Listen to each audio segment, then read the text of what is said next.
पुण्य तुझे आले मग सोडली दातारा कर्मापासून दुष्करा कळशी अंगीकार तरी काय माझा भार मग सोडली दातारा कर्मापासून दुष्करा जीवीच्या जीवना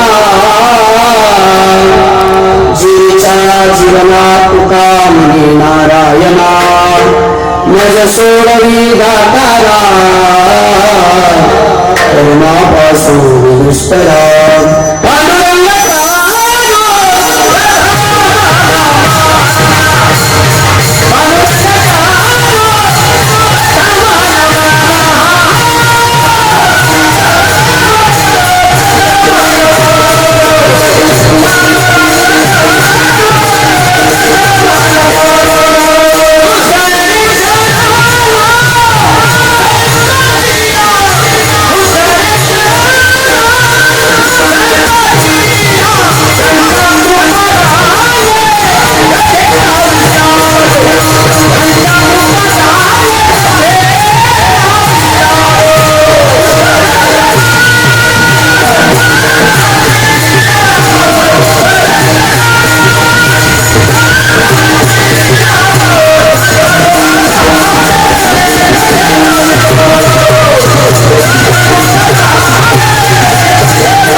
संपाद्य विराम भक्तिं विलोकितं समाधिराज वैराग्यवन्तं सुविचारयुक्तं नमामि जोडं शिरसा गुरुं जेने पंढरी सारिकाचे आपला धामगाव केला वैकुंठाधिपती श्री विठ्ठल सखा सोयरा जोडला जो का भक्त विरक्त ख्यात हा बोलला त्या श्री संत सद्गुरुमान पूजी चरणी साष्टांग विधा तुला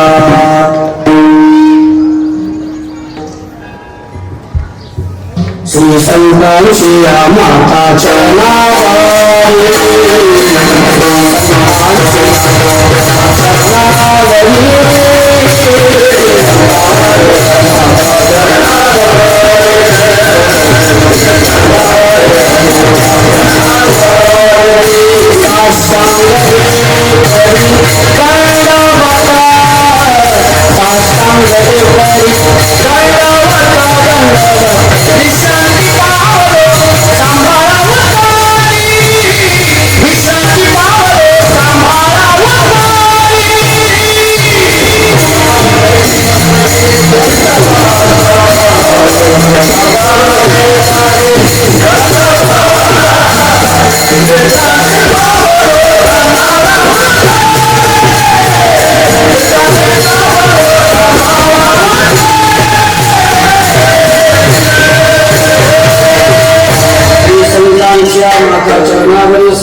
विश्रांती पावलो संभाव तरी भगवान तरी प्रेम श्लोक धर्माची तू मूर्ती पाप पुण्य तुझे हाती मज सोडवी दातारा कर्मापासून दुष्करा प्रस्तुत प्राप्त प्रसंगी प्राप्त समय कीर्तन शेतकरीला घेतलेला अभंग जगद्गुरु तुकोबारा यांचा 4 चरणाचा भगवान परमात्म्याचा अवतार कशा करता होतो त्या भगवान परमात्म्याच्या अवताराचं कार्य सांगणारा अभंग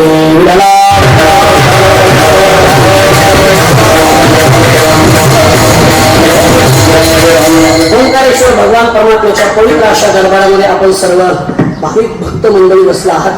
प्रभू रामचंद्राच्या जन्मोत्सवानिमित्त आजचा हा 1 दिवसाचा कीर्तन महोत्सव म्हणायला काय अडचण नाही. लघु रुद्र अभिषेक आणि हा कीर्तन महोत्सव या लघु रुद्र अभिषेकाची सांगता आणि भगवान श्रीराम प्रभूच्या जन्मोत्सवाची ही कीर्तन सेवा संपूर्ण ट्रस्टी मंडळी असतील भाविक मंडळी असतील सर्वांच्या वतीने माझ्या वाट्याला आलेली सेवा आहे. या सेवेचं ज्यांनी सौजन्य घेतले असे चौगुले परिवार ज्यांच्या माध्यमातून आपल्या सर्वांचा दर्शनाचा योग झाला असे माझे परमार्थ स्नेही ज्येष्ठ गुरुबंधू संतोष महाराज आहेत. आपण सर्व आदरणीय गायनाचार्य वादनाचार्य महाराज मंडळ सर्व परिसरातून गावातून जमलेले सर्व भक्तिमती महिला सर्व पुरुष मंडळी काय बंद करतात साधा आवाज शांत फक्त बंद कसं थोडा आवाज त्रास जास्त झाला असं मला वाटतं बघ तुझ्या पद्धतीने मला काही कळत नाही ठीक आहे ठीक आहे फक्त मी बोललेल्या लोकांना कळावं बस मला नाही कळलं तरी चालतं नाही कळलं पाहिजे पण अगदी आजची वेळ समीप आहे जरी कीर्तनाला उशीर झाला असेल चालू व्हायला तरी आपला नियम आहे वारकरी संप्रदायामध्ये की ज्यावेळेस सूर्यास्त मध्यानाला येतो तेव्हा भगवान रामप्रभूचा जन्म झाला असल्यामुळे बरोबर 12 वाजता आपला प्रभू रामचंद्राचा जन्मोत्सव या ठिकाणी साजरा करायचा आहे आजचा दिन फार पवित्र आहे आपल्याकरता महाराज भगवान रामप्रभूचा जन्म आजच्या दिवशी जन्माला प्रभू रामचंद्र आले त्यामुळे ही तिथी सुद्धा पवित्र झाली अशी ही रामनवमी या नवमीला भगवान रामप्रभूचं आपण नाव सर्वसाधारण लोक लिहून टाकतात दर महिन्याला 2 नवम्या येतात एक शुद्ध नवमी असते आणि वद्य नवमी असते पण प्रत्येक नवमीला आज ज्या नवमीला जेवढी किंमत आहे तेवढी दुसऱ्या नवमीला किंमत येत नाही म्हणून प्रभू रामचंद्राच्या पवित्र अशा जन्म उत्सवानिमित्त ही आजची कीर्तन सेवा आहे आणि शरीर घेतलेला अभंग जगद्गुरु तुकोबा यांचा आहे या अभंगामध्ये जगद्गुरु तुकोबाने भगवंताच्या कार्याचं वर्णन करतात ऐका मला थोडंसं अभंगावरती चिंतन करून प्रभू रामचंद्राच्या जन्मोत्सवाकडे यायचंय किंवा मी डायरेक्ट आता बोलता पण थोडी प्रस्तावना करू प्रभू रामचंद्राच्या जन्मोत्सवाची कथा मी सांगून बरोबर 12 वाजता आपण थोडं जे काही गुलाम असेल फोन टाकण्याचा आपण प्रयत्न करू म्हणून ऐका थोडस विस्तार करतो पुढे जातो काय या जगतामध्ये 3 प्रकारचे लोक आहेत पहा 3 प्रकारचे 3 वर्ग येतात एक वर्ग असा आहे ज्याला जन्माला यावंच लागतं त्याला चुकत नाही एक वर्ग असा आहे जे स्वतःहून जन्माला येतो आणि एक वर्ग असा आहे त्याला आणावं लागतं बाबा थोडं पुढे बोलायचं मला संसारिक माणसाला जन्माला यावंच लागतं संत स्वतःहून येतात आणि भगवान परमात्म्याला आणावं लागतं विराला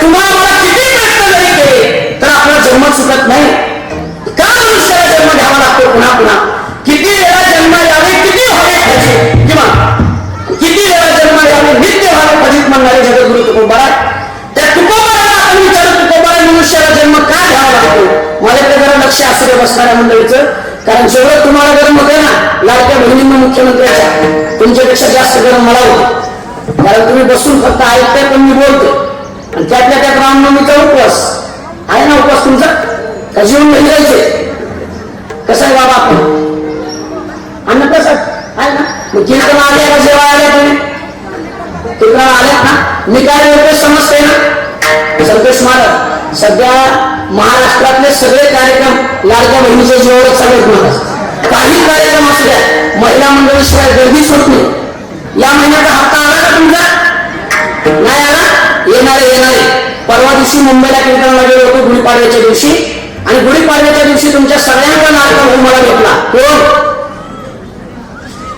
तुम्ही घ्या ना तुमच्या सगळ्यांना लाडका भाऊ मला भेटला मी त्यांना हात जोडले म्हणलं काय साहेब ते म्हणलं महाराज कसं काय चाललंय म्हणलं फार सुंदर चालू एकदम अगदी आनंदात चालू रोज एका गावला सकाळी एका ठिकाणी संध्याकाळी एका ठिकाणी तुमच्या आशीर्वादाने सगळं व्यवस्थित चालू आहे पण माझी एक अडचण आहे तुम्ही काय अडचण अहो ज्या गावात आम्ही कीर्तनाला गेलो त्या गावातल्या तुमच्या लाडक्या बहिणी आम्हाला विचारतात महाराज आमच्या लाडक्या बहिणीचा हप्ता कधी येणार मी त्यांना विचारलं साहेब मी बरं नाही जिल्हा परिषद पंचायत समिती होईपर्यंत तुम्ही ठेवलं लावून आणि आता काढून घेतलं बरं ते म्हणजे महाराज काळजी करू नका जानेवारी फेब्रुवारी मार्च महिन्याचा 3 महिन्याचा हप्ता सगळ्या लाडक्या बहिणीचा एका दिवशी अकाउंटला येणार आहे हनुमान जयंतीच्या दुसऱ्या दिवशी पण त्याच्याकरता त्यांनी एक नवीन आठ ठेवली काय आठ ठेवली ते म्हणजे महाराज तुम्ही ज्या ज्या गावाला जाताल त्या प्रत्येक गावात आमच्या वतीने आमच्या लाडक्या बहिणीला सांगा 3 महिन्याचे पैसे एकदाच अकाउंटला येणार आहेत पण त्याच्याकरता नियम असा आहे कीर्तन झाल्यावर जे आमची बहीण तुम्हाला 500 रुपये देऊन पाया पडेल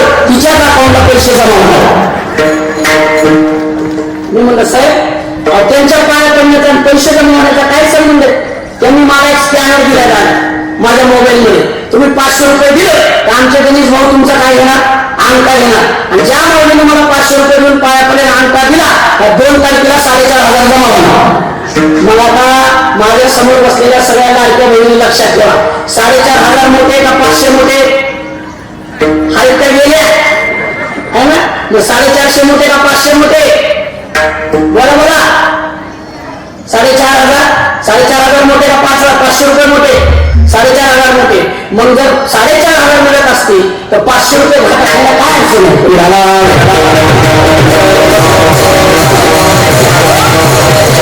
सोडा. पण मी काय बोलतो तुम्हाला कळतंय ना? कळते. पुरुष मंडळी समजते आम्ही काय बोलतोय? पण ऐका, या जगामध्ये 3 वर्ग आहेत. एक आहे संसारिक, संसारिकाला जन्माला यावंच लागतं. दुसरे आहे संत, संत हे स्वतःहून या जन्माला या प्रकारे करावं येतात. आणि तिसरे आहे देव, देवाला आणावं लागतं. आणल्याशिवाय देव कुणाच्या घरी यायला एवढा मोकळा नाही. म्हणून पहिला वर्ग आहे संसारिक. महाराज संसारिकाला जन्माला यावंच लागतं. का? त्याचे 3 कारण सांगून पुढे जातो. संसारिक असा आहे, पाप पुण्य करून जन्माला येतो प्राणी. माणसाचं पाप आणि पुण्य जर समसमान झालं तर माणसाला मनुष्याचा जन्म मिळतो. एक कारण. दुसरं कारण, आपण केलेलं कर्म आपल्याला जन्माला घालतो, हे दुसरं कारण आहे. आणि तिसरं कारण आहे, मनुष्याचा जन्म हा वासनिक होतो.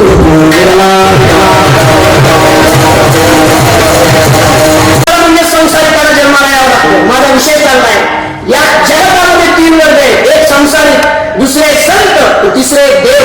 संसारिकाला जन्माला यावं लागतं. का? कारण पाप आणि पुण्य जर माणसाचं समान झालं तर माणसाला जन्माला यावं लागतं. आता काय झाले, कीर्तन आहे व्यासपीठावर, तुम्ही फारला संतोष महाराज, माझ्या भाषेत सांगू का? आजचं कीर्तन म्हणजे उंठावर बसून शेळ्या राखण्यासारखं.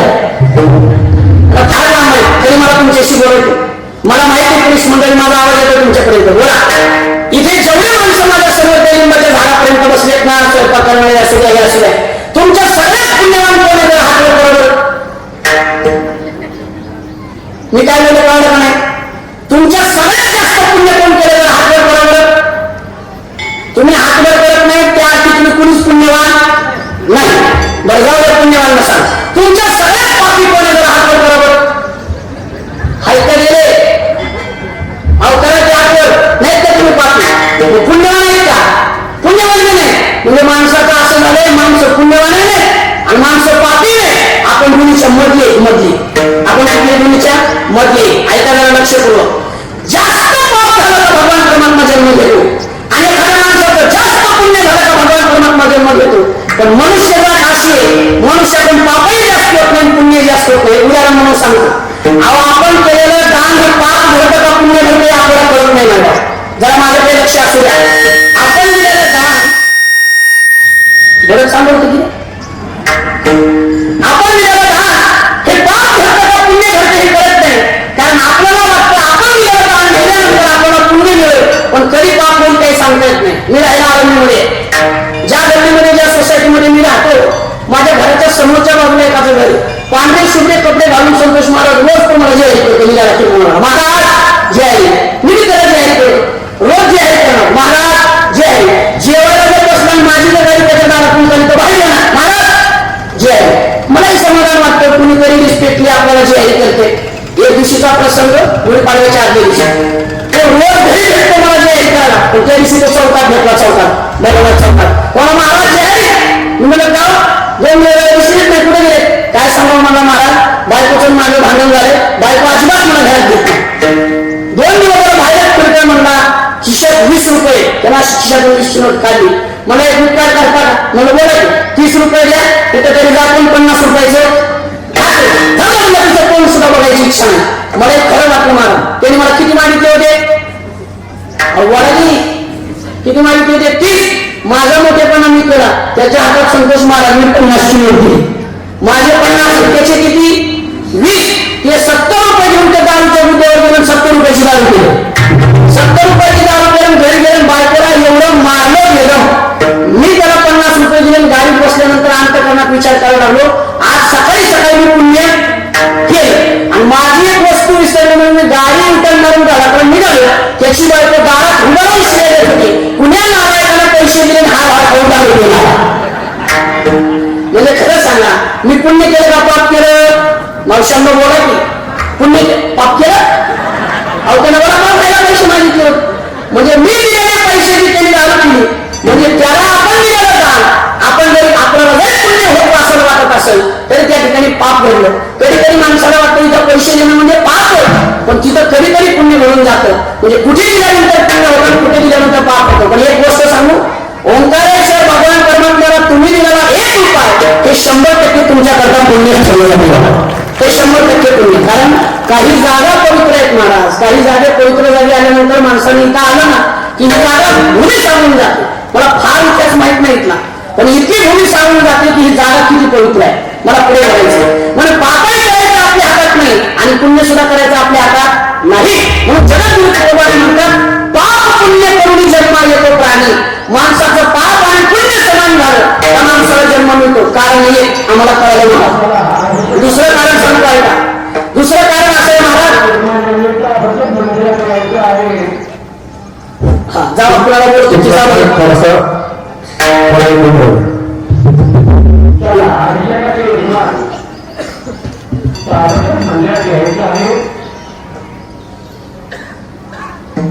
सुरू आहे मंदिरातला माईक थोडं तिथल्या तिथं हे करा, इकडे आवाज म्हणून म्हणा थोडस.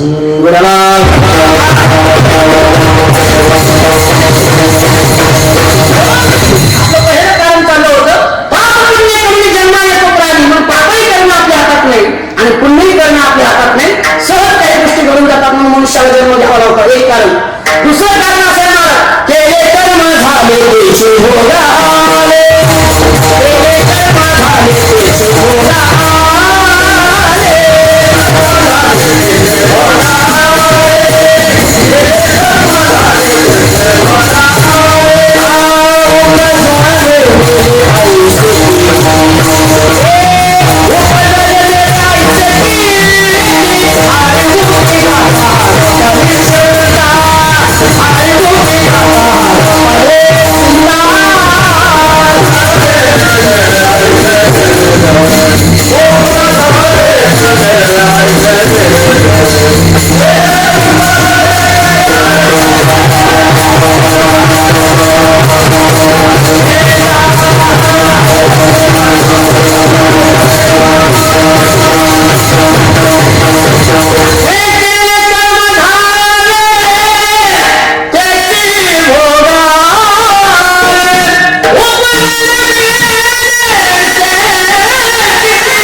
एक वाक्य बोलून पुढे चालतो, मला विस्तार करायचा नाही वाक्याचा.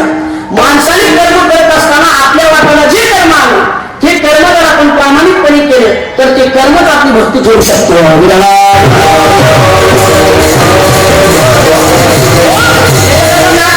प्रमाण सांगतो त्या तुकोबारांचं सांगतो. तुकोबारा म्हणतात कामामध्ये काम, काही म्हणा राम राम. महिला मंडळी नाथ महाराजांचं एक प्रमाण पाठ करून ठेवा. हे नाथ महाराजांचं जर तुम्ही प्रमाण पाठ करून ठेवलं ना माझ्या बहिणींनो, ऐका, तर तुमचं तुमच्या सासूचं कधीच भांडण होणार नाही. एक प्रमाण पाठ करून ठेवा. कोणतं? हरी बोला भांडका, हरी बोला कांडका, उठता पैसका, हरी बोला. एखादी सासू म्हणली ना की भाकर का करपली, तिला हरी हरी म्हणायचं. पण आता जरा परतली हो बाजू, आता सासू सुनाला म्हणतच नाही भाकर करपली का. आता कोण कोणाला म्हणते? आता परतली महाराज बाजू. पूर्वीच्या काळात असं होतं, एखादी मुलगी जर नांदायला निघाली तर गल्लीतल्या सगळ्या बायका त्या घरच्यांना सांगायच्या आमच्या पुरीला समजून घ्या, हो आमच्या पुरीला समजून घ्या, काही चुकलं तर तिला बोला की पदरात घ्या, पदरात, असं पूर्वी म्हणायचे. आता तिला पदरात घ्या म्हणायची गरज नाही. लग्न करून जाताना पोरांना आपल्या बायकोला सांगायचं माझ्या आईने काही चुकलं तर बाई पदरात घे. अशी परिस्थिती आहे. तुमच्या इकडे कशी परिस्थिती आहे मला माहित नाही, पण आमच्या पुण्याला पोरायचे लग्नच होईल. चला पुढे आम्हाला पुढे घ्यायचा, आता विस्तार करायचा आहे, पुढे बोलायचं. मग अगदी कर्म, आपलं कर्म आपल्याला काय करतं महाराज, ते आपलं कर्म आपल्याला वाटायला येतं. पण आपण आपलं कर्म जर कर्तव्य चांगलं केलं तर अगदी भगवान परमात्मा आपल्या काही कर्मात प्राप्त होतो. म्हणून भांडण जरी करायचं खरं तर नाथ महाराज म्हणतात हरी म्हणा, उठायचं असलं तरी हरी म्हणा, बसायचं असलं तरी हरी म्हणा. म्हणजे आपण केलेलं कर्म आपल्याला पुढचा जन्म कसं करायचं ते घडवून देतं. माझा विषय संपला, मला तिसरा विषय मांडायचा आहे. एक कारण झालं महाराज माणसाला जन्म घ्यायला, पाप पुण्य करून जन्म येतो प्राणी. दुसरं कारण आहे केले कर्म झाले त्याची भोग आले उपजले मिळे आयुष्य किती. म्हणून कर्म चांगलं करा, त्याचा भोग तुम्हाला भोगण्याकरता मिळेल. आणि तिसरं कारण आहे महाराज मनुष्याला जन्म मिळतो त्याचं कारण आहे वासना. वासना कोणतं कारण आहे? वासना हे कारण आहे महाराज. वासनेपोटी मनुष्याला पुन्हा जन्म द्यावा लागतो. त्याच्याकरता एक सुंदर दृष्टांत सांगतो. भजन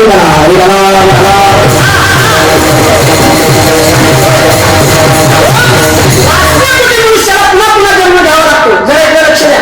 काशीमध्ये एक विद्वान साधू होता महाराज. विद्वान साधू होता, ब्रह्मचारी होता. हजारोनी आपण त्याच्या होता त्या साधूचा अंतकाळ जवळ आला. साधूचा अंतकाळ जवळ आला. त्या साधूने सगळा आपला शिष्य परिवार जमा केला. ऐका बरं का, शूर ओळखावा रमी आणि साधू ओळखावा मरण, हे साधूचे लक्षण आहे. आता विस्तार करत नाही. शूर ओळखायचा असेल तर त्याला रणरणात ओळखावा आणि साधू ओळखावा असला तर त्याच्या मरणाने ओळखावं महाराज. म्हणून त्या साधूने आपला सगळा शिष्य परिवार बोलवला. सगळ्यांना हात जोडून सांगितले, बसा हो मावशी, पाण्यापुढे आलेला बघा काय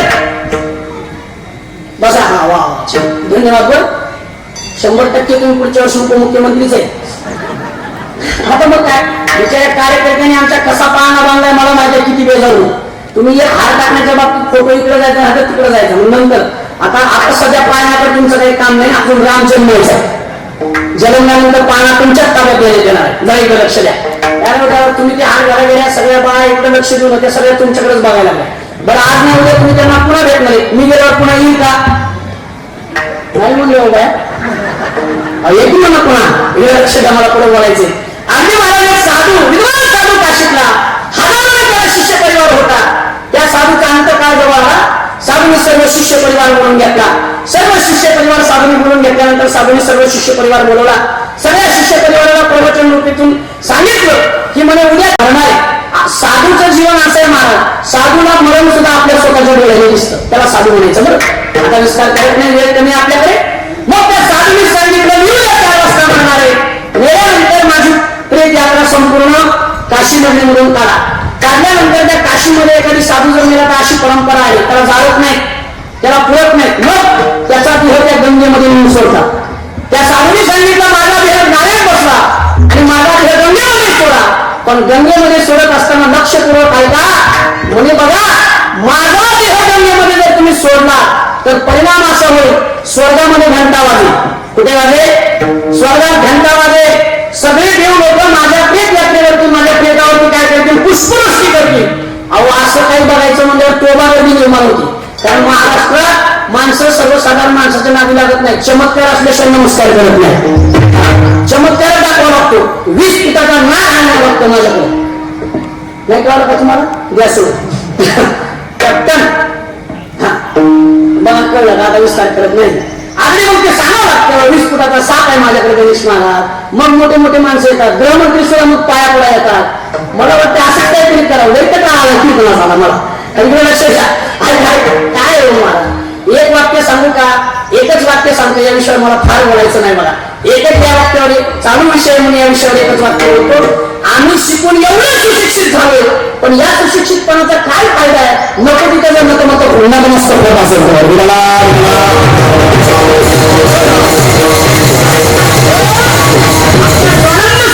सद्गुरू जोर महाराज वारकरी शिक्षण संस्थेमध्ये आम्हाला 3ऱ्या वर्षाला शिकवण्याकरता वैराग्य मूर्ती विठ्ठल बाबा गुन्हे होती. ऐका वाक्य पुढे जातो मी. विठ्ठल बाबा गुन्हे म्हणायचे एखाद्या संताला जर तुम्ही संत म्हणले नाही तर तुमचं काही बिघडत नाही, त्या संतांचं सुद्धा काही बिघडत नाही. एखाद्या संतांच्या तुम्ही पायामध्ये पडले नाही तर तुमचं काही वाटलं होत नाही, तुमचं काही बिघडत नाही. पण जे संत नाही अशा असंतांना तुम्ही संत मानून जर नमस्कार करत असाल तर तुमचं वाटलं झाल्याशिवाय राहणार नाही. हे बाबाची हक्की नाही. माझी तुम्हाला हात जोडून विनंती, महिला मंडळी अशा भूलतापेला तुम्ही लवकर भूलतापला बाळी पडता लई लवकर बाळी पडता. कोणी काहीतरी सांगतो तुम्ही त्यांच्याच नादी लागता. म्हणून मी तुमच्या भावासारखं आहे, तुमच्या हात जोडून पाया पडतो. नको त्याच्या नादी लागू नका, काही करू नका. मनुष्य जन्म भेटलाय ना, जेवढं जमल तेवढं नामस्मरण करा. आहे नाही इथं सगळं दुसरीकडे जायची तरी काय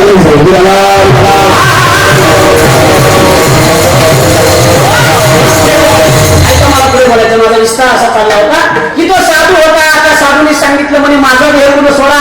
गंगेमध्ये सोडा. गंगेत सोडल्यानंतर काय होणार आहे? स्वर्गात बोला की पुरुष मंडळी स्वर्गात घंटा वाजणारे आणि सगळे देव लोक काय करणारे? पुष्पवृष्टी करणारे. आता असलं वगैरे गर्दी एवढी जमली त्या काशीमध्ये, तुफान गर्दी. शिष्य परिवार होता पण सगळं बघण्याकरता गर्दी जमली.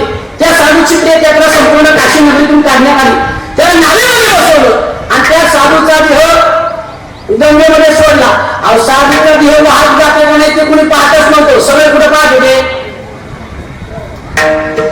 स्वर्ग कुठे? स्वर्ग कुठे? आपली कल्पना काय स्वर्गाबरोबर? तो आजी वरती. मला लई कीर्तन करून कंटाळा आजी 5-6 दिवस मी स्वर्गापासून कामाला जातो. पुन्हा खाली येतो. इकडे लक्ष द्या. स्वर्गाची कल्पना आपली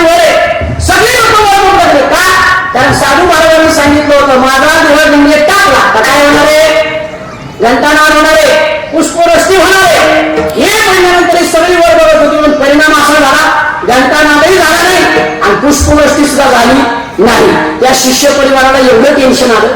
त्यातला एक शिष्य म्हणला, काय साधू आहे म्हणे, जन्मभर तरी तुम्हाला खोटं बोललं नाही, पण मरताना सुद्धा खरं बोलला नाही. हे महाराज लोकांच्या मागे लागलं चुकीचे, म्हणजे महाराज खरं बोलतच नाही. खरं आहे का खोटं आहे? खरं आहे म्हणजे मावशी काय करा लक्ष द्या मला. ते मला लागायला नको.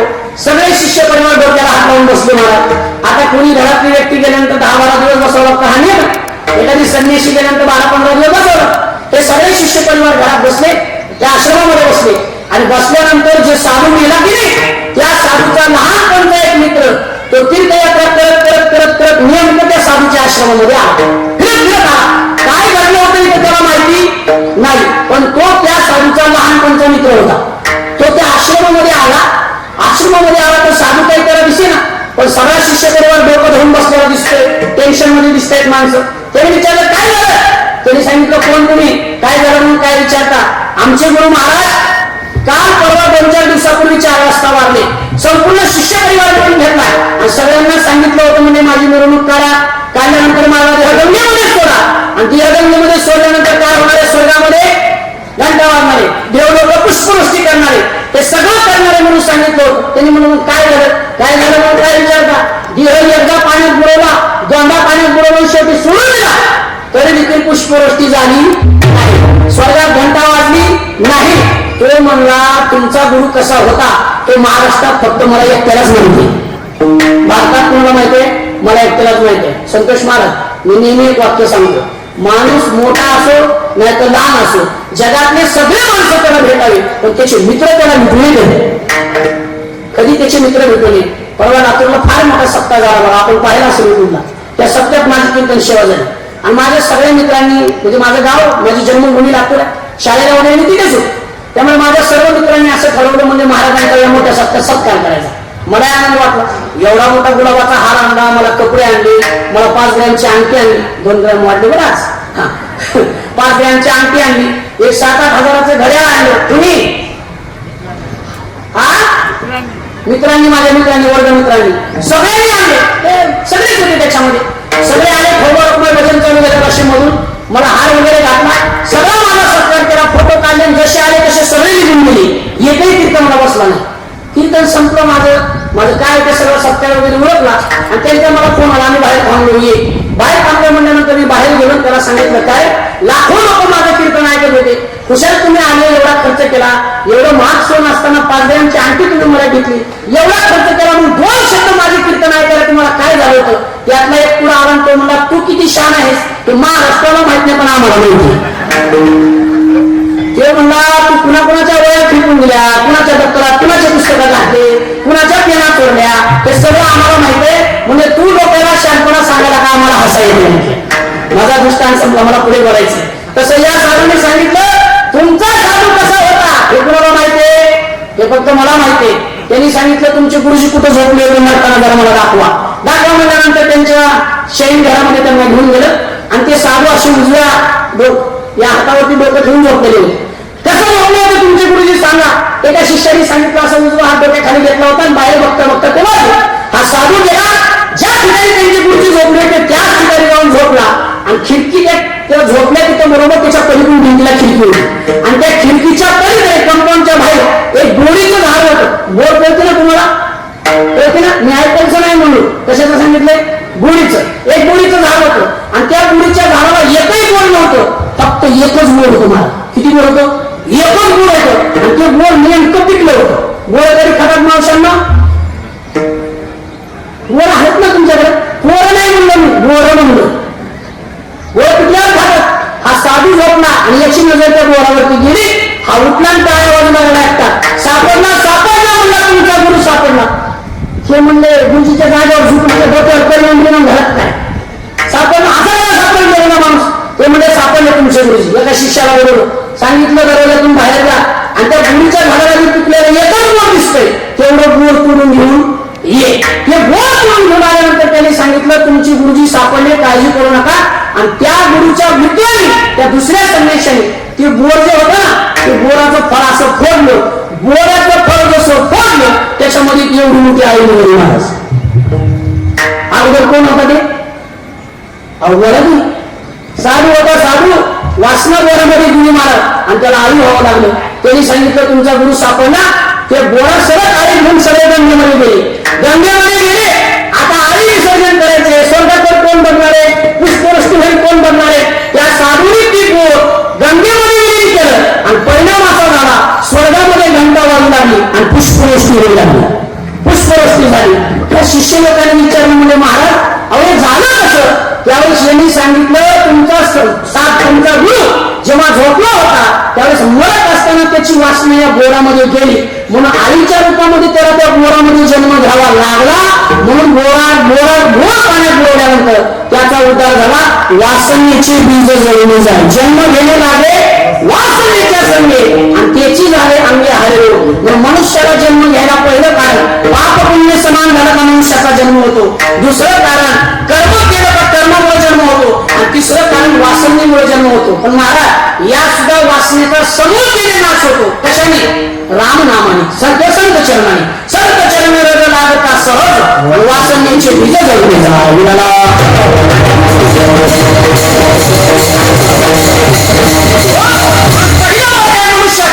ज्याला आपण संसारिक म्हणतो, संसारिकाला जन्म मरणाचं दुःख यावंच लागतं जन्माला, चुकत नाही.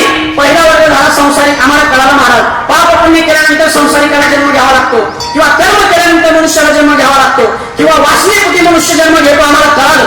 दुसरा वर्ग महाराज संतांचा, संतांना जन्म घ्यावा लागत नाही, संतांना कोणी बोलवत नाही, संत स्वतःहून आपल्या कमी उतारावर जन्म घेतात.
संतांना बोलवायची गरज नाही, संत अवताराला येतात. काय येतात? संतांना जन्माला येण्याचं कारण एकच आहे. एकतर संत जन्म घेतात, का घेतात? कारण बुडत असलेलं जन हे संतांना पावत नाही, म्हणून संत जन्माला येतात. बुडत हे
संताच्या विभूती देह कष्टरिती परोपकारी किंवा येथे उपकारासाठी आले घरच्या वैकुंठी भरपूर प्रमाण देता येते मला.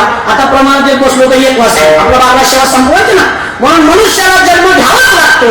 संत अवताराला येतात. संताला जगाचा कळवळ आहे म्हणून संत जन्माला येतात. आता दोन वर्ग झाले. एक संसारिकाला जन्म घ्यावाच लागतो. संसारिकाला पाप पुण्यामुळे जन्म घ्यावा लागतो, केलेल्या कर्मामुळे जन्म घ्यावा लागतो, राहिलेल्या वासनेमुळे जन्म घ्यावा लागतो. संत अवताराला येतात. काय येतात? जगाच्या कल्याणाकरता संत अवताराला येतात. एक, संत अवताराला येतात. काय येतात? बुडत असणारं जग संतांना पावत नाही म्हणून संत अवताराला येतात. दोन, का संत अवताराला येतात? आपल्याला देव कळत नाही, देवाची माहिती करून देण्याकरता संत जन्माला येतात.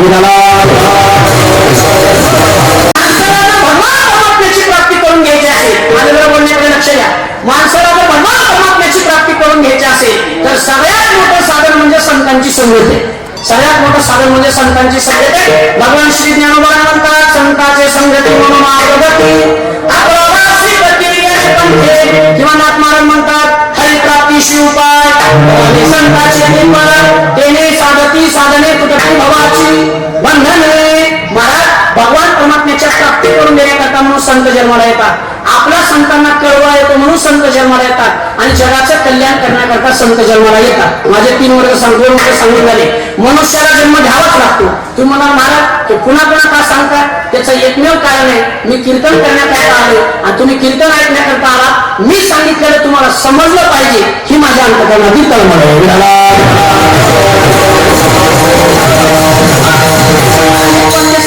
माझे श्रीगुरु डॉक्टर जयवंत महाराज बोधले नेहमी कीर्तनात सांगतात बघा. आदरणीय बाप्पा सांगतात, तुम्ही आम्हाला इथं 2 तास कीर्तन करण्याकरता बोलवले ना, आमचं आद्य कर्तव्य असं आहे की आपल्या वाणीतले 4 शब्द तरी श्रोत्याच्या कामी पडले पाहिजेत आणि त्यातल्या 4 तरी श्रोत्याचा कमीत कमी प्रमाणात खरं लागली पाहिजे. ती कुणाला तळमळ पाहिजे? कीर्तन करायला तळमळ पाहिजे.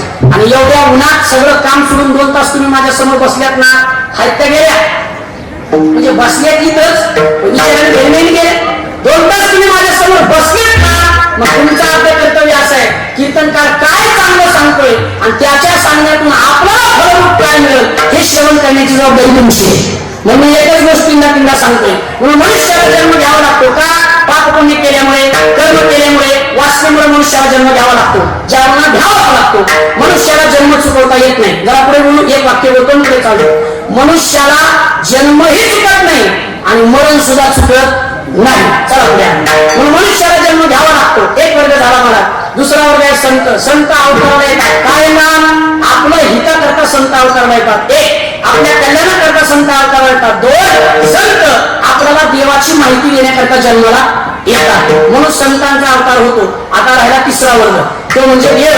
संसारिकाला जन्म घ्यावाच लागतो. संत भगवान संत अवताराला येतात, पण देवाचं वेगळं आहे मला. देव अवताराला येत नाही आणि देव मनानेही येत नाही. मग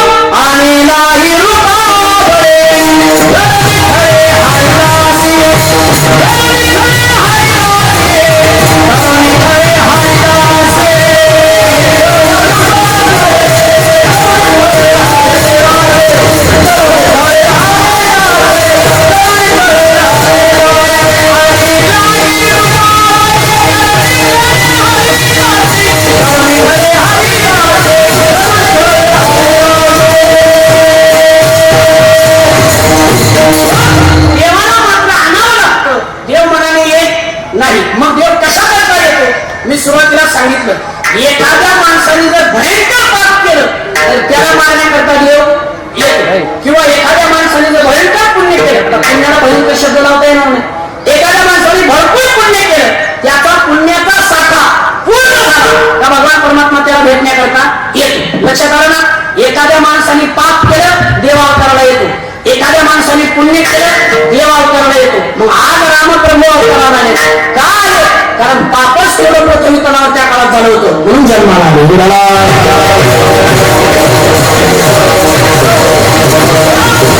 आपल्या सर्वांना विचारायचंय, मला हो किंवा नाही याचं उत्तर द्या. मला खरं सांगा, प्रभू रामचंद्राला दशरथ राजाला आणावं लागलं का प्रभू रामचंद्र मनाने आले?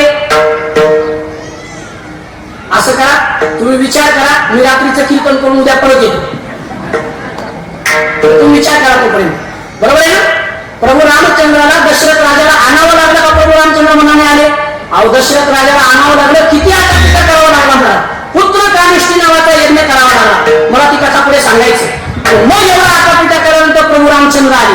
म्हणजे देवाला आणावं लागतं हे सिद्ध आहे. एक वाक्य सांगतो, जुनं वाक्य सगळ्यांनी ऐकलं असेल. भगवान परमात्मा आपल्याकडे धावत येतो, पण त्याच्याकरता एकच करावं लागतं, त्याच्याकरता आपल्याला आधी 1 पावलं टाकावं लागतो, मग देव आपल्याकरता 100 पावलं टाकत असतो.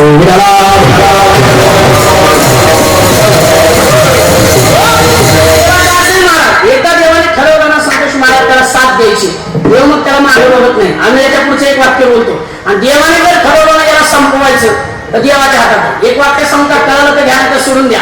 महाराज देवाच्या काठीला आवाज नाही. मला माझं वाक्य समजणार बघा.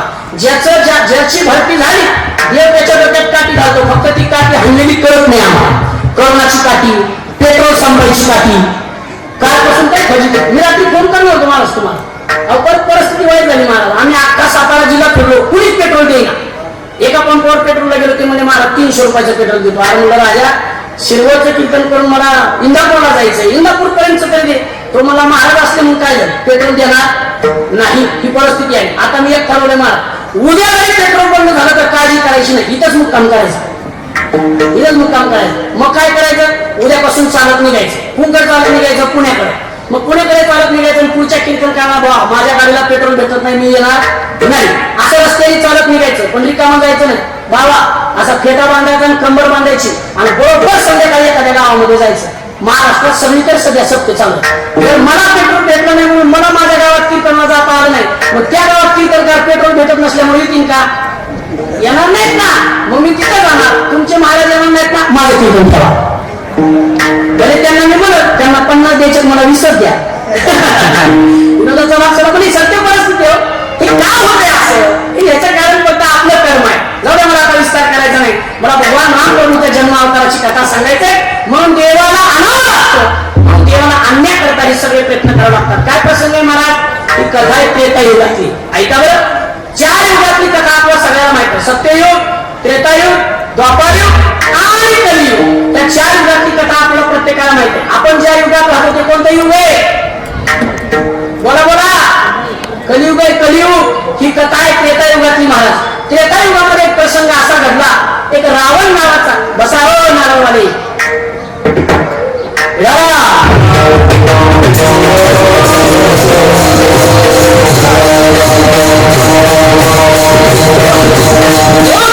त्रेतायुगामध्ये कथा अशी घडली महाराज. एक रावण नावाचा राक्षस होता, ज्या रावणाने 33 कोटी देव लोकांना बंदी करून ठेवलं होतं. मी वाचलंय असं. 9 ग्रहाच्या पायऱ्या त्या रावणाने स्वतःच्या आसनाला केल्या होत्या. जरा इकडे लक्ष द्या. आता रावण नाही म्हणून बरं आहे, आणि आता जर रावण असता तर आपल्या वाट्याला त्यांनी काही चिरलं नसतं. रावणाचा इतिहास सांगतो एका मिनिटात ऐका. एकट्या रावणाला 80,000 बायका होत्या. किती होत्या हो, एकट्या रावणाला किती बायका होत्या पुरुष मंडळी, 80,000. ज्याला बायका 80,000 असतील त्याला सासरे किती असतील, 80,000 असतील ना. मग त्याला सासवा किती असतील, अव्वल. आता याला 80,000 होत्या म्हणजे एका एका सासऱ्याला 2 तरी धरा. हा, मग त्याला सासवा किती असतील, 1,60,000. वा वा, गणित पक्क आहे मला. बर, त्या रावणाला सासरवाडीमध्ये एखादी मिळवणी असेल तर मिळवणी. तुम्हाला वाटतं का नाही लग्न झालेल्या माणसाला मिळवणी असायची सासरवाडी, वाटतं ना. तर अजून बी वाटतं म्हणजे आता गेलं काय तरी वाटतं. लक्ष द्या, मिळवणी पण त्याला मिळवणं असेल का नाही, बोला की असेल ना. मग एकट्या रावणाचा विचार केला तर त्याला 80,000 बायका आहे, त्याला 80,000 सासवे. तुमच्या म्हणण्यानुसार 1,60,000 त्याला सासवा, 80,000 मेहण्या, 80,000 मेहणे. आता एवढ्या त्या मेहण्याच्या पुन्हा बायका किती, 80,000. पुन्हा त्या मेहण्याचे सासरे किती, 80,000. महाराज आतापासून हिशोबाला जर बसलो, हनुमान जयंतीकडे हिशोब संपायचा नाही. एवढा मोठा रावण, आता रावण नाही म्हणून बरं आहे. आणि आता जर रावण असता तर एकटाच दिल्लीला गेला असता. माझं बोलणं कळते का बा, एकटाच दिल्लीला गेला असता.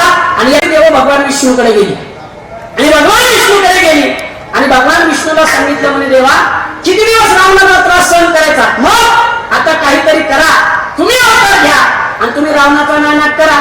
भगवान परमात्म्याने सांगितलं काळजी करू नका, एवढा रावणाचा त्रास होते ना, मी भगवान परमात्म्याने सांगितलं मी जन्म घ्यायला तयार आहे. भगवान परमात्मा शेष शयनावरती विराजमान होते.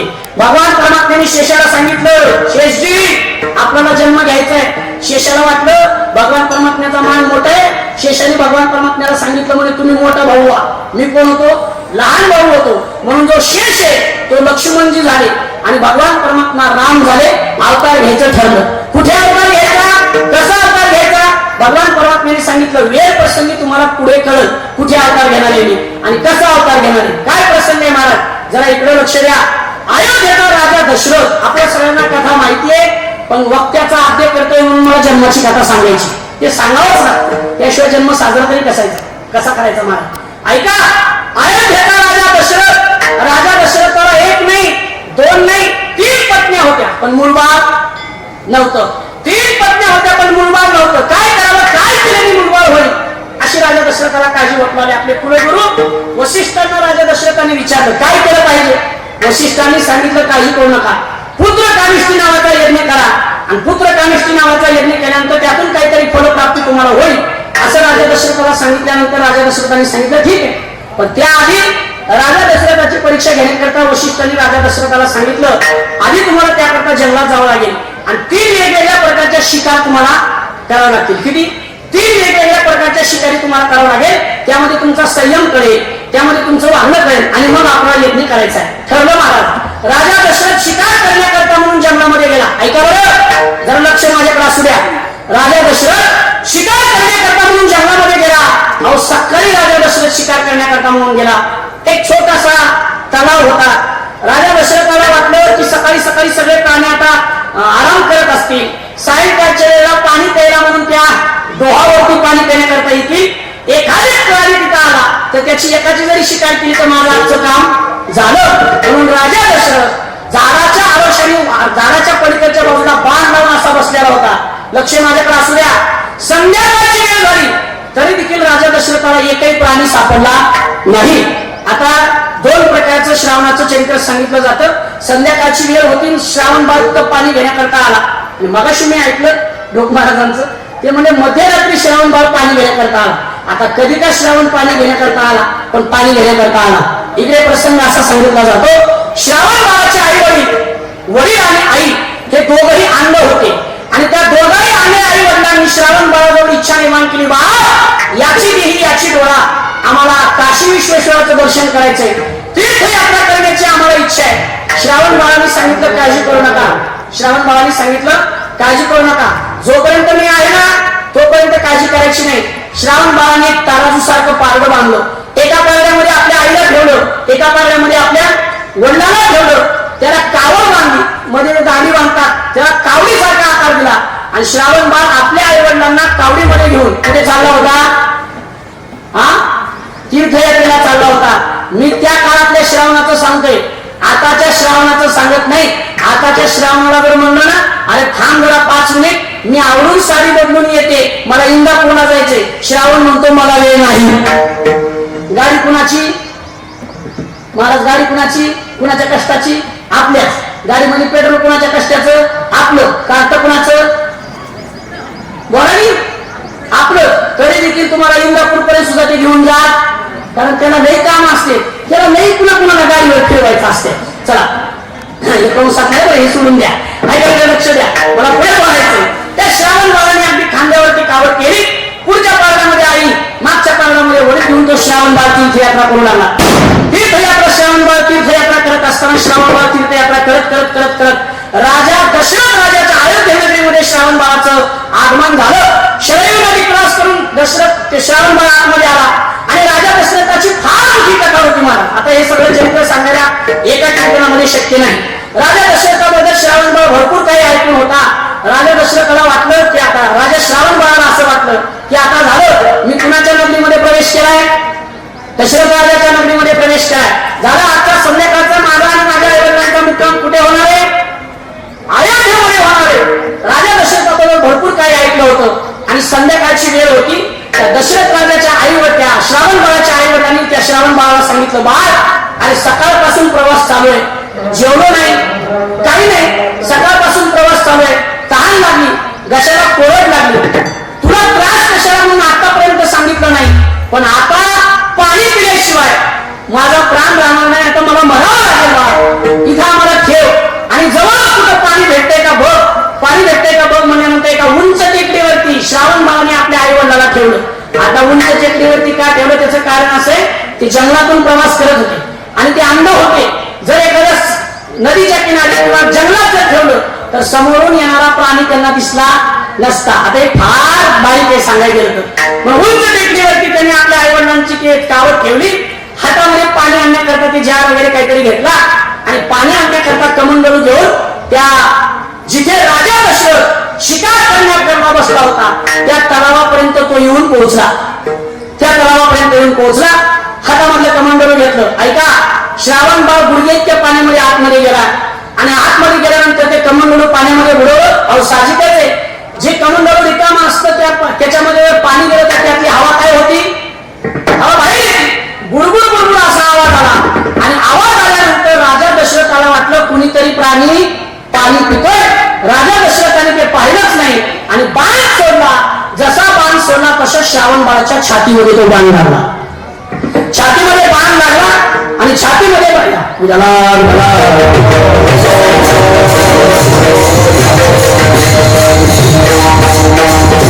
श्रावण बाळाच्या छातीत तो बाण लागला.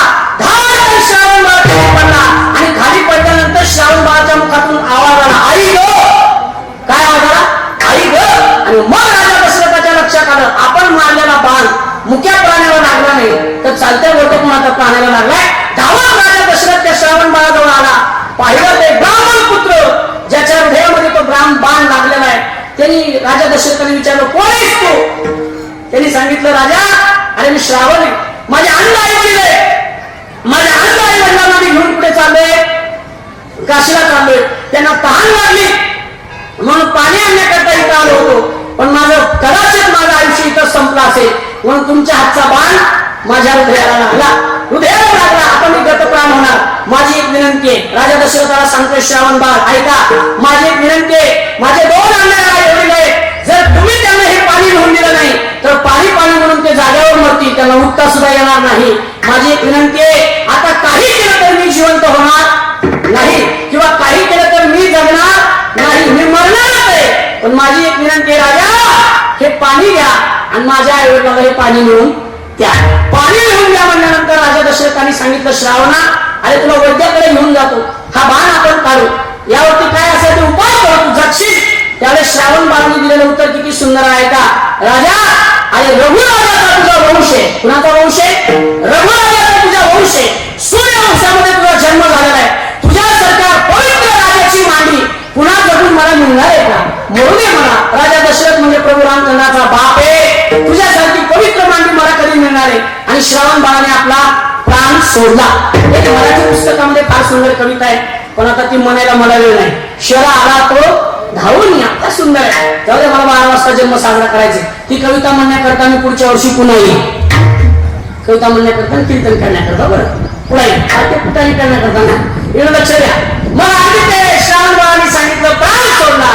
शेवटी दशरथ राजाने ते पाणी घेतलं आणि चोरट्या पावलाने दशरथ राजा त्या श्रावण बाळाच्या आईवडिलाजवळ गेला. श्रावण बाळाच्या आईवडिलाजवळ गेला. जी माणसं आणली आहेत ना त्यांना काही गोष्टी न सांगता कळतात. चालण्यावर, बोलण्यावर, हवेच्या अंदाजावर ती लोक समोरच्याला ओळखतात.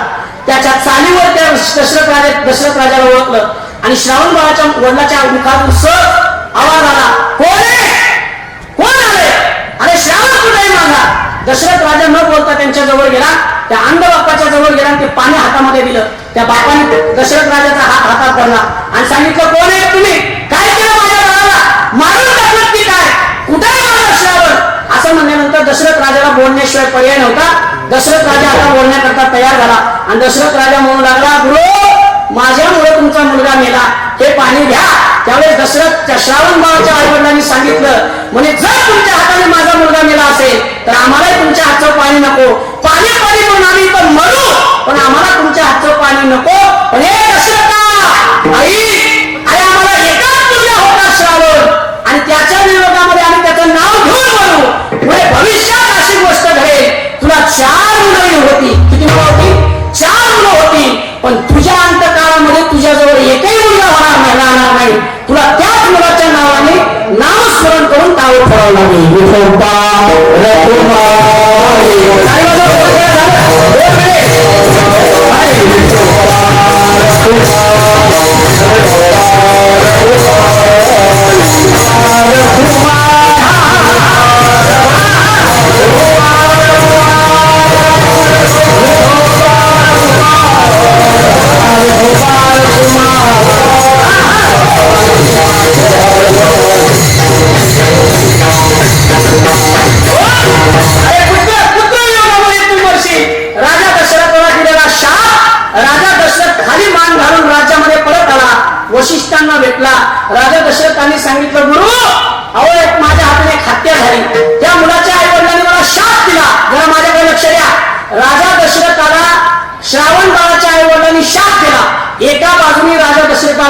होता. का आनंद होता? कारण तो निपुत्रिक होता. त्यांच्या शापामुळे का होणार, पण आता दशरथ कोण होणार होता? अहो बोला की, झोपले काय? बाप होणार होता, याचाही आनंद होता.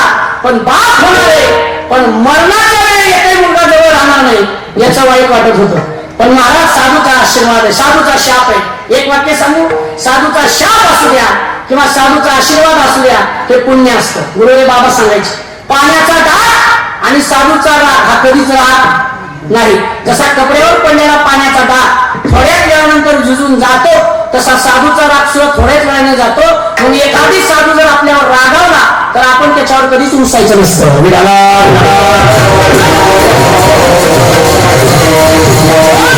वशिष्ठांनी राजा दशरथाला सांगितलं, म्हणजे पुत्र कामिष्ठी नावाचा यज्ञ करायचा आहे. आणि पुत्र कामिष्ठी नावाचा यज्ञ सुरू झाला. यज्ञ सुरू झाला. यज्ञ देवता त्या पुत्र कामिष्ठी यज्ञातून प्रसन्न झाली. लक्ष माझ्याकडे असू द्या. यज्ञ देवता प्रसन्न झाली. यज्ञ देव भगवान विष्णूकडे गेली आणि भगवान विष्णूकडे गेली आणि भगवान विष्णूला सांगितलं, म्हणे देवा, किती दिवस रावणाचा त्रास सहन करायचा, मग आता काहीतरी करा, तुम्ही अवतार घ्या आणि तुम्ही रावणाचा नायनाट करा. भगवान परमात्म्याने सांगितलं, काळजी करू नका, एवढा रावणाचा त्रास होते ना, मी भगवान परमात्म्याने सांगितलं मी जन्म घ्यायला तयार आहे. भगवान परमात्मा शेष शयनावरती विराजमान होते. भगवान परमात्म्याने शेषाला सांगितलं, शेषजी आपल्याला जन्म घ्यायचा आहे. शेषाला वाटलं भगवान परमात्म्याचा मान मोठा आहे.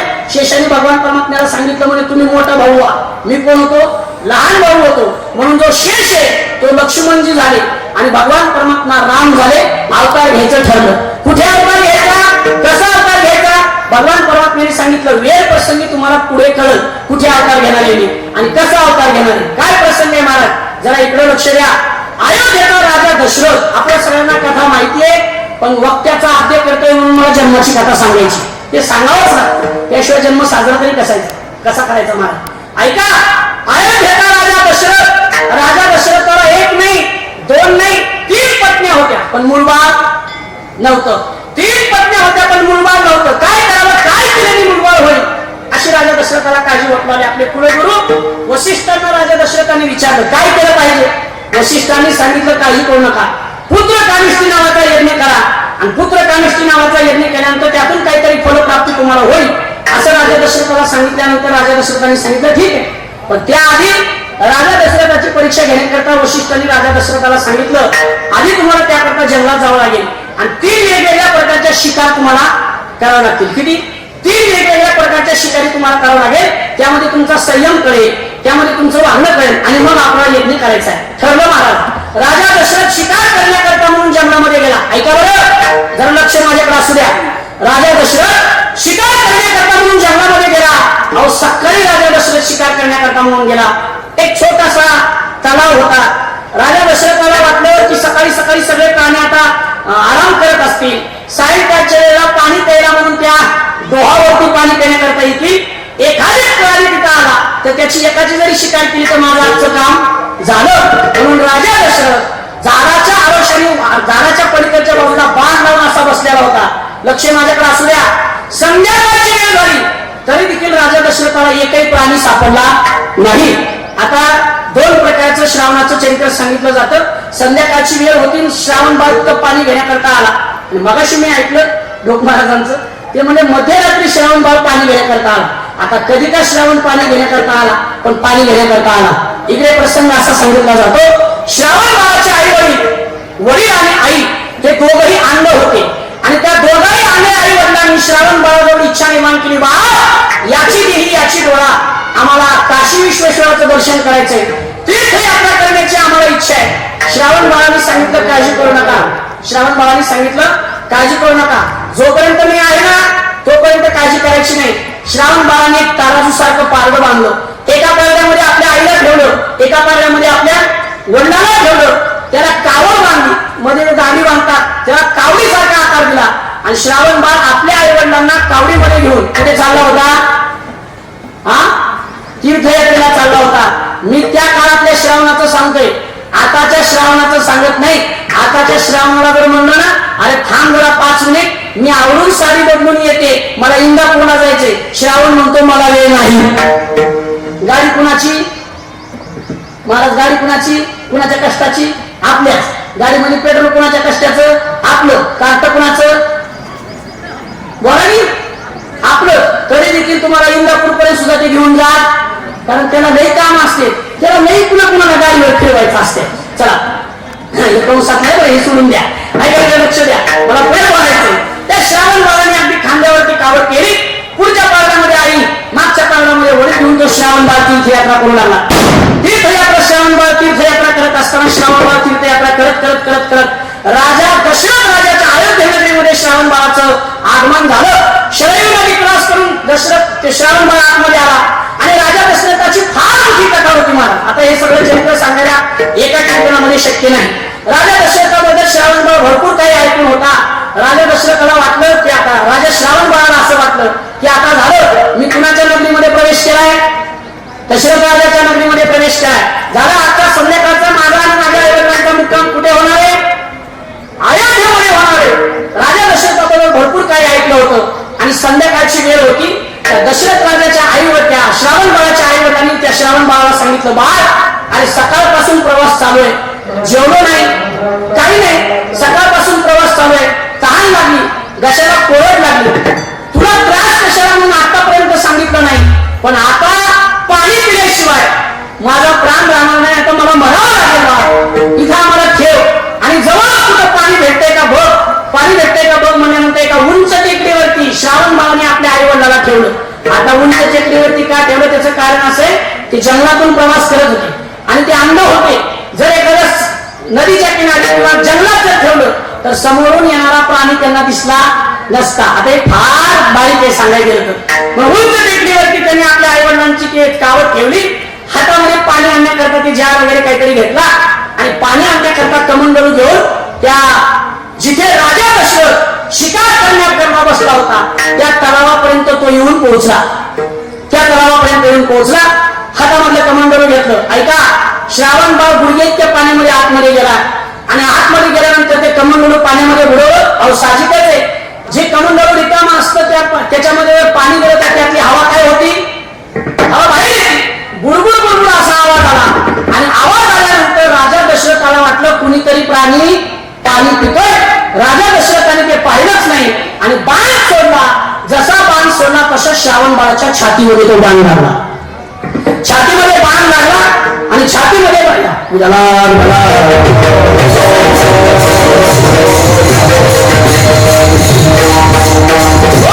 श्रावण बाळाच्या छातीत तो बाण लागला. धाड श्रावण बाळाच्या पडला आणि खाली पडल्यानंतर श्रावण बाळाच्या मुखातून आवाज आला, आई ग. काय आवाज आला? आई ग. आणि मग राजा दशरथाच्या लक्षात आलं, आपण मारलेला बाण मुख्या प्राण्याला लागला नाही तर चालत्या बोटे कोणाचा प्राण्याला लागलाय. धावत राजा दशरथ त्या श्रावण बाळाजवळ आला. पाहिलं ते ब्राह्मण पुत्र ज्याच्या हृदयामध्ये तो बाण लागलेला आहे. त्यांनी राजा दशरथाने विचारलं, कोण आहेस तू? त्यांनी सांगितलं, राजा अरे मी श्रावण आहे, माझे अंध आई वडील आहे, माझ्या अंध आई वडिलांना मी घेऊन पुढे चाललोय, काशीला चाललोय, त्यांना तहान लागली म्हणून पाणी आणण्याकरता इथं आलो होतो, पण कदाचित माझं आयुष्य इथं संपलं असेल म्हणून तुमच्या हातचा बाण माझ्या हृदयाला लागला. आता मी गतप्राण होणार. माझी एक विनंती आहे. राजा दशरथाला सांगतोय श्रावण बाळ, ऐका माझी एक विनंती आहे, माझे दोन अंधारे आई वडील आहेत, जर तुम्ही त्यांना हे पाणी घेऊन दिलं नाही तर पाणी म्हणून ते जागेवर मरतील, त्यांना उठता सुद्धा येणार नाही. माझी एक विनंती आहे, आता काही केलं तर मी जिवंत होणार नाही किंवा काही केलं तर मी जगणार नाही, मी मरणारच आहे. पण माझी एक विनंती आहे, राजा हे पाणी घ्या आणि माझ्या आई वडिलांना हे पाणी नेऊन द्या. पाणी घेऊन द्या म्हणल्यानंतर राजा दशरथाने सांगितलं, श्रावणा अरे तुला वैद्याकडे घेऊन जातो, हा बाण आपण काढू, यावरती काय असेल ते उपाय करू, तू जगशील. त्यावेळेस श्रावण बाळाने दिलेलं उत्तर किती सुंदर आहे का, राजा अरे रघुराजाचा तुझा वंश आहे. कुणाचा वंश आहे? रघुराजाचा तुझा वंश आहे. सूर्यवंशामध्ये तुझा जन्म झालेला आहे. तुझ्यासारख्या पवित्र राजाची मांडी पुन्हा जगून मला मिळणार आहे का? मरू दे मला. राजा दशरथ म्हणजे प्रभू रामचंद्राचा बाप आहे. तुझ्यासारखी पवित्र मांडी मला कधी मिळणार आहे? आणि श्रावण बाळाने आपला प्राण सोडला. एक मराठी पुस्तकामध्ये फार सुंदर कविता आहे, पण आता ती म्हणायला मला वेळ नाही. शरा आला तो धावून या, काय सुंदर आहे. त्यामुळे मला 12 वाजता जन्म साजरा करायचा. ती कविता म्हणण्याकरता मी पुढच्या वर्षी पुन्हा येईल. कविता म्हणण्याकरता कीर्तन करण्याकरता बरं पुढे कुठेही करण्याकरता ना. एवढं लक्ष द्या. मग आधी ते शेवटी दशरथ राजाने ते पाणी घेतलं आणि जो त्या पावलाने दशरथ राजा त्या श्रावण बाळाच्या आईवडिलाजवळ गेला. श्रावण बाळाच्या आईवडिलाजवळ गेला. जी माणसं आंधळी आहेत ना त्यांना काही गोष्टी न सांगता कळतात. चालण्यावर, बोलण्यावर, हवेच्या अंदाजावर ती लोक समोरच्याला ओळखतात. त्याच्या चालीवर त्या दशरथ राजाला ओळखलं आणि श्रावण बाळाच्या वडिलाच्या मुखातून सहज आवाज आला, कोण आहे? कोण आले? अरे श्रावण कुठे माझा? दशरथ राजा न बोलता त्यांच्या जवळ गेला. त्या अंध बापाच्या जवळ गेला आणि ते पाणी हातामध्ये दिलं. त्या बापाने दशरथ राजाचा हात हातात धरला आणि सांगितलं, कोण आहे तुम्ही? काय केलं माझ्या बाळाला? मारून टाकलं की काय? कुठे माझा श्रावण? असं म्हणल्यानंतर दशरथ राजाला बोलण्याशिवाय पर्याय नव्हता. दशरथ राजा आता बोलण्याकरता तयार झाला आणि दशरथ राजा म्हणू लागला, गुरु माझ्यामुळे तुमचा मुलगा मेला, हे पाणी घ्या. त्यावेळेस दशरथच्या श्रावण बाळाच्या आईवडिलांनी सांगितलं, म्हणे जर तुमच्या हाताने माझा मुलगा मेला असेल तर आम्हालाही तुमच्या हातचं पाणी नको. पाणी पाणी म्हणून आम्ही तर मरू, पण आम्हाला तुमच्या हातचं पाणी नको. पण हे दशरथा आई, अरे आम्हाला एकाच मुलगा होता श्रावण आणि त्याच्या विरोधामध्ये आम्ही त्याचं नाव घेऊन मरू. पुढे भविष्यात अशी गोष्ट घडेल, तुला 4 मुलं होती. किती मुलं होती? 4 मुलं होती. पण तुझ्या अंतकाळामध्ये तुझ्याजवळ एकही मुलगा राहणार नाही. तुला त्याच मुलाच्या नावाने नामस्मरण करून टावर फोडावं लागेल.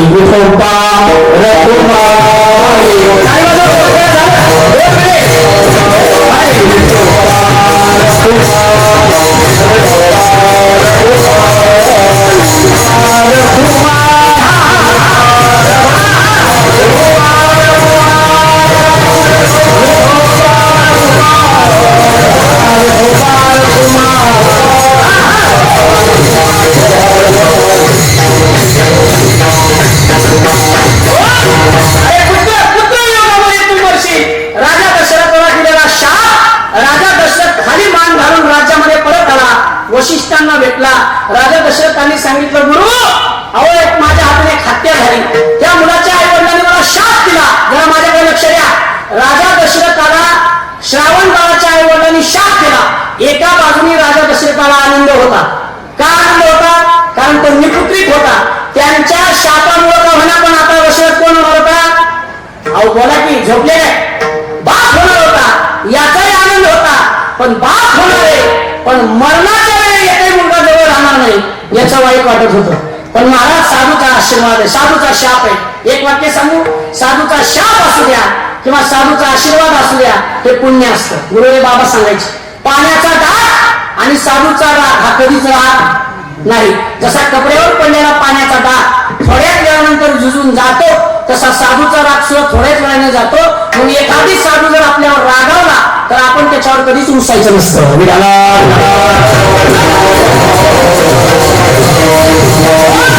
वशिष्ठांनी राजा दशरथाला सांगितलं, म्हणजे पुत्र कामिष्ठी नावाचा यज्ञ करायचा आहे. आणि पुत्र कामिष्ठी नावाचा यज्ञ सुरू झाला. यज्ञ सुरू झाला. यज्ञ देवता त्या पुत्र कामिष्ठी यज्ञातून प्रसन्न झाली. लक्ष माझ्याकडे असू द्या. यज्ञ देवता प्रसन्न झाली. यज्ञ 3 फळ, पायसदान नावाचं फळ त्या यज्ञ देवतेच्या हातामध्ये होतं. त्या यज्ञ देवतेने पायस नावाचं फळ 3 फळ राजा दशरथाच्या हातामध्ये दिले आणि राजा दशरथाला सांगितलं, हे तुझ्या 3ही पत्नींना खायला दे. पहिलं फळ दिलं राजा दशरथांनी कौशल्येला खायला, दुसरं फळ दिलं राजा दशरथांनी सुमित्रेला खायला आणि तिसरं फळ दिलं कैकेयीच्या हातात खायला. पण ती कैकेयीच होती मायबा. महाराष्ट्रात एवढ्या बायका आहेत, पण एवढा फिरतो मी महाराष्ट्रात, एवढ्या बायका आहेत, एवढा फिरतो, पण अजून कैकेयी नावाची बाई मला भेटली नाही. बरं का महाराज, कैकेयीच्या स्वभावाच्या बऱ्याच भेटल्या. एसटीनं प्रवास करताना बघ तुम्ही कधी कधी, बरोबर आहे ना. पण कैकेयी कुणाचं नाव आणि कैकेयीच्या स्वभावाच्या बाया बघा, ह्या सुद्धा हवाई म्हणतात. मी म्हणतो एकटा लक्ष द्या. मग ऐका, अगदी 3 फळ दिले, पिंड घालीने धरतीला, मग तो अंजनीने शेलीला. तिथे प्रभू रामचंद्राच्या त्या कैकेयीच्या हातातून तो पिंड घालीने झडपला. परिणाम कौशल्याने आपला अर्ध फळ कुणाला खायला दिलं? कैकेयीला. आणि सुमित्रेने आपला अर्ध फळ कुणाला खायला दिलं? कैकेयीला. म्हणून त्या फळाचा परिणाम म्हणून कौशल्या बरोबर राहिली, त्या फळाचा परिणाम म्हणून सुमित्रा बरोबर राहिली आणि त्या फळाचा परिणाम म्हणून कैकेयी माता सुद्धा बरोबर राहिली. म्हणून कौशल्य मातेच्या पोटी 1, सुमित्रेच्या पोटी 1 आणि दोघांचा अर्धा फळ खाल्लं होतं. म्हणून कैकेयीच्या पोटी किती मुलांचा जन्म झाला? 2.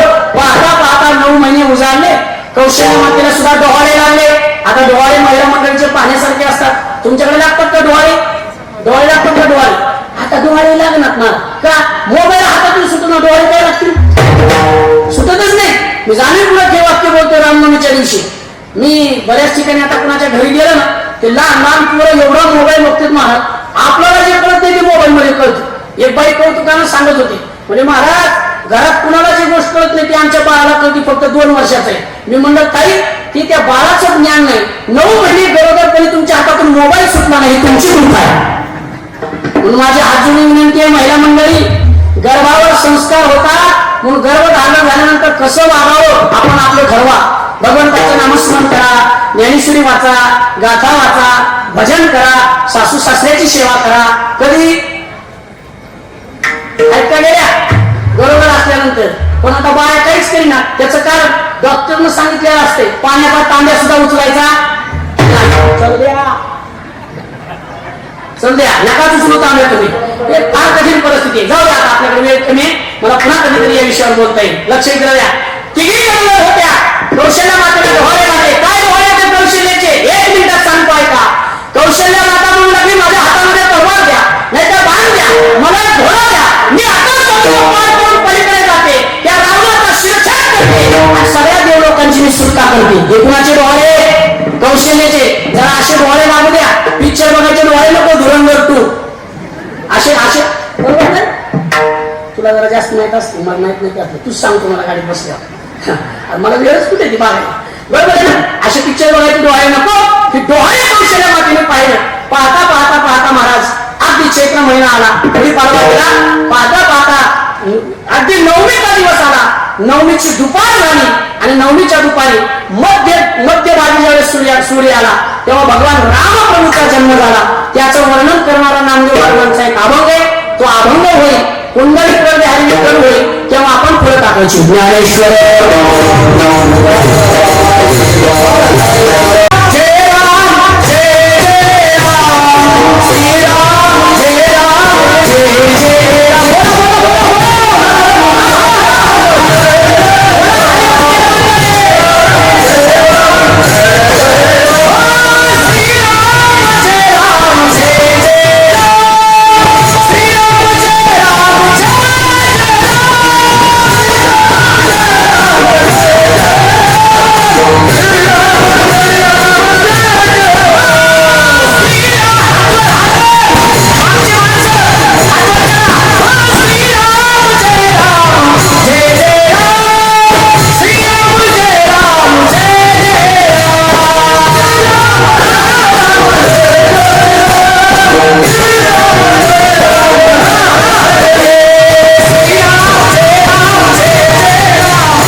आता 100% नव्हती तुमची हात वर करा.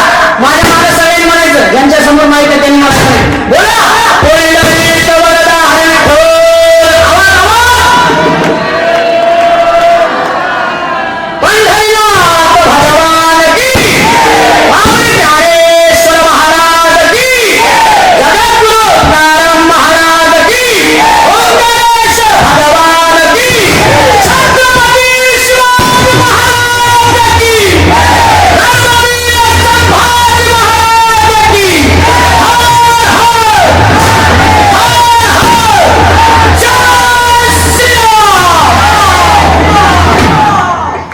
वाह घ्या खाली धन्यवाद.